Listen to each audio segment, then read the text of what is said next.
अस्सलाम वालेकुम viewers, rich Pakistan के नए एपिसोड के साथ मैं हूं आपका होस्ट अब्दुर्रहमान। आइए डिस्कस करते हैं आज की दो इंटरेस्टिंग न्यूज।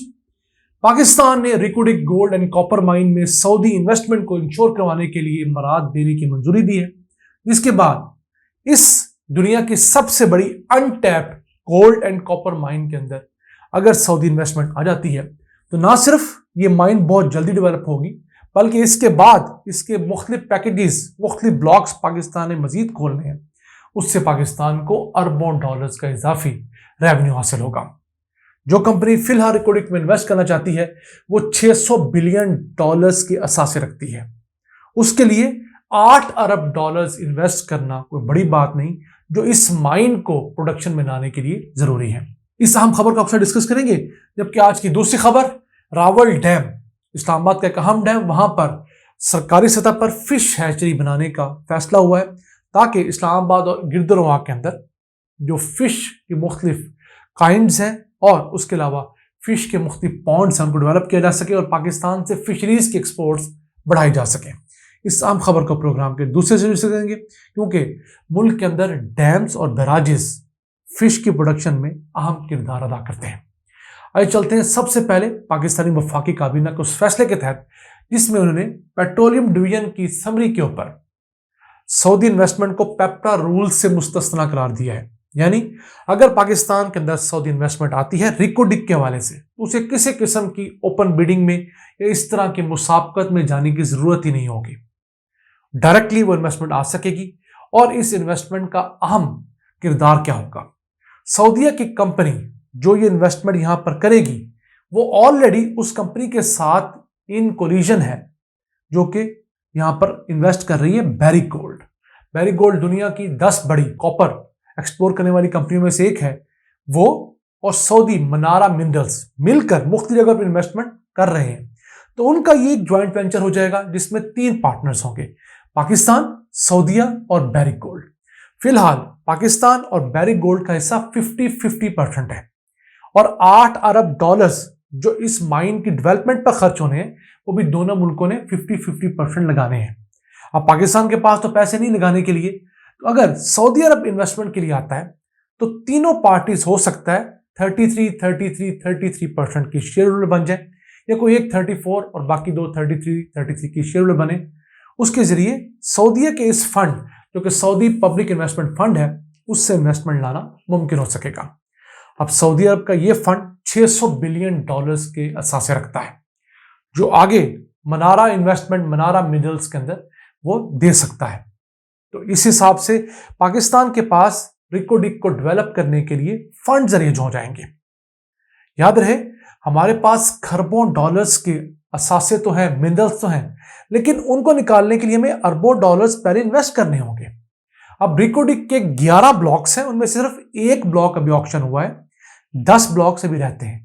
तो उस एक ब्लॉक को भी डेवलप करने के लिए पहले हमें 8 अरब डॉलर्स लगाने हैं, फिर वहां पर माइन डेवलप होगी। उस माइन की डेवलपमेंट के बाद हमें हर साल 3 से 4 अरब डॉलर्स का सोना और तांबा मिलेगा जो हम एक्सपोर्ट कर पाएंगे। और ये माइन 40 साल के लिए यहां से गोल्ड और कॉपर देगी।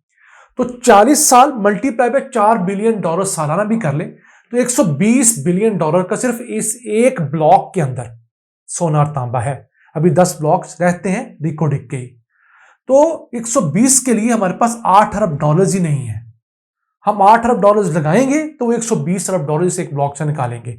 यही कहानी बाकी ब्लॉक्स की भी है। लेकिन अगर हम किसी तरह ये ब्लॉक डेवलप करने में कामयाब हो जाते हैं अपने थरकोल के एक ब्लॉक की तरह, तो उसके बाद हमारे पास लाइन लग जाएगी। दुनिया को पता होगा कि यहां से प्रॉपरली प्रूवन रिजर्व्स हैं, इतना सोना, इतना तांबा, इतना सिल्वर, इतना कोबाल्ट, इतना मैग्नीशियम, दीगर तमाम जो मिनरल्स, मेटल्स निकल रहे हैं। तो बाकी 10 ब्लॉक्स हम ज्यादा शेयर वैल्यू पे और ज्यादा महंगे दामों दे सकेंगे। तो पाकिस्तान के लिए ऑप्शन तो अच्छा है, मैं समझता हूं हमें ये रिस्क लेना चाहिए, क्योंकि मुल्क में 6 लाख मुरब्बा किलोमीटर रकबा ऐसा है जो कि काबिल काश नहीं है और उसके अंदर 92 मुख्तलिफ अकसाम के मिनरल्स पाए जाते हैं। उन 92 में से 22 मिनरल्स ऐसे हैं जो कि कमर्शियल बुनियादों पर निकाले जा सकते हैं, यानी कि उनकी ह्यूज क्वांटिटीज मौजूद हैं और इन मिनरल्स की वैल्यू 6 ट्रिलियन डॉलर्स बताई जाती है, 6000 अरब डॉलर्स। लेकिन इनको निकालने के लिए भी आपको सैकड़ों बिलियन डॉलर्स पहले इन्वेस्ट करने होंगे, और वो पैसे आप इसी तरह मुख्तलिफ बड़े बड़े जो मिनरल्स के इदारे हैं कंपनी के साथ शेयर करके ही शेयर होल्डिंग में जाके ही निकाल सकते हैं। अब सऊदी अरब दुनिया का चौथा बड़ा मिनरल इंपोर्टर मुल्क है। सऊदी अरब रिन्यूएबल एनर्जी पर बहुत इन्वेस्ट कर रहा है, इलेक्ट्रिक गाड़ियों पर इन्वेस्ट कर रहा है, तो उसे बड़ी मिकदार में कॉपर चाहिए। और माहिरीन कहते हैं कि इस सदी के दरमियान में जाकर दुनिया के अंदर कॉपर की शॉर्टेज हो जाएगी, क्योंकि कॉपर की इस वक्त जो माइंस प्रोडक्शन दे रही हैं उनसे प्रोडक्शन आहिस्ता आहिस्ता कम हो रही है, और कोई बड़ी माइन प्रोडक्शन में आने की उम्मीद नहीं सिवाय रिकोडिक के। अगर रिकोडिक की माइन प्रोडक्शन में आ जाती है, उम्मीद है अगले 4 से 5 साल में आ जाएगी, तो इस सदी के वस्त तक रिकोडिक एक बड़ा कॉपर और गोल्ड का प्रोवाइडर होगा और पाकिस्तान के लिए एक बड़ा सोर्स ऑफ रेवेन्यू भी होगा। हम दुआ को हैं कि इस तरह प्रॉपरली यहाँ पर काम भी हो, जो हमने उम्मीदें लगाई हो पूरी भी हो, ताकि पाकिस्तान अपने कदमों पे खड़ा हो सके। और डिस्कस करते हैं आज की दूसरी अहम खबर। रावल डैम इस्लामाबाद के अंदर वहां पर सरकारी सतह पर फिश हैचरी बनाने की मंजूरी दी गई है। 52 मिलियन रुपए की लागत से यहाँ पर फिश हैचरी बनाई जाएगी।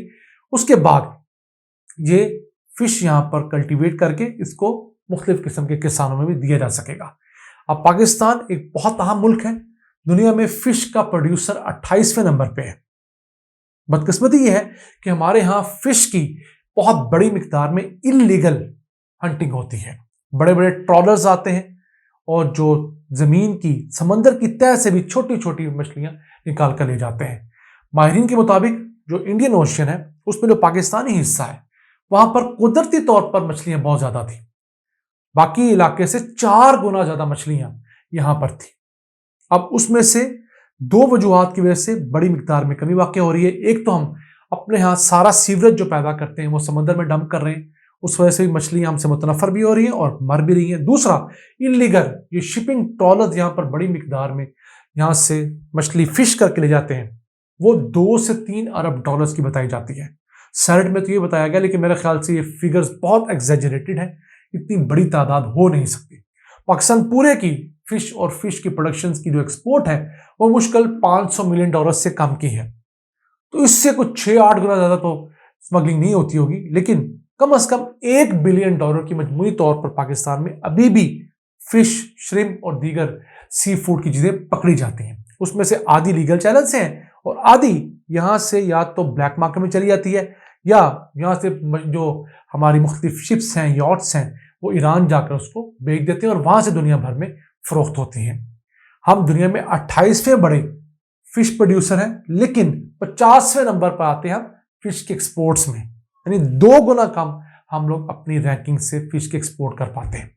तो हमें इस मैदान पे टारगेट करना होगा, क्योंकि अगर हम फिशरीज को प्रॉपरली देख लें तो फिशरीज फिलहाल पाकिस्तान जीडीपी में 1% हिस्सा रखती है, ये बढ़कर 2% हिस्सा हो जाएगा। सिर्फ इस फील्ड को डॉक्यूमेंट कर लें, फिर इसे बढ़ा लें, तो फिर हम जिस मर्जी तक चले जाएं।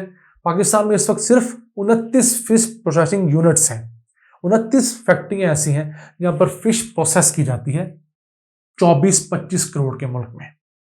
तो इन फैक्ट्रीज की तादाद बढ़ाने की भी जरूरत है, वहां पर सफाई सुथराई और इंटरनेशनल स्टैंडर्ड्स को भी मीट करवाने की जरूरत है, ताकि पाकिस्तान में पकड़ी जाने वाली मछली पूरी दुनिया में पहुंचे, हिफ्ज़ान सेहत के उसूलों के मुताबिक हो और हाथों हाथ ली जा सके।